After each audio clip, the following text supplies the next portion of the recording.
เวลาเสียชีวิตเป็นหยังจึงเลือกวันในการทรงสการความจริงแล้วเรื่องวันเรื่องขึ้นเรื่องแห้มเรื่องมือดับหรือผีขามเดือนบ่มีปัญหาได้เบิดบ่ว่าวันจันทร์วันคันวันพุธใหม่คือเก่าแต่ว่าเฮาถือมาเป็นหีดแล้วมันเลยยากพุธตกบาทพฤหัสตกป่าไผเว้าก็เว้าใหม่นี่เว้ยวันใดก็ตกป่าได้ว่าสิเป็นหยังคนเว้าเอาโอ้ยอาตมาเรื่องหีดอันนี้อาตมาฟื้นมาหลายบอนแล้วสิให้ฟังหน่อยหนึ่งเนาะมีพี่คนตายมีแห้งตายแล้วบ่ให้จูดตายมีแห้งต้องฝังพอไปซื้อโลงมาพี่น้องพอยากจูดอาตมาก็จูดโลดมาปรึกษาอาตมาตายมีแห้งก็จูดได้บ่ยะจูดโลด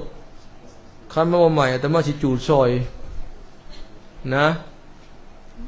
สิไปนั่งเบิ่งว่าพี่มันสิ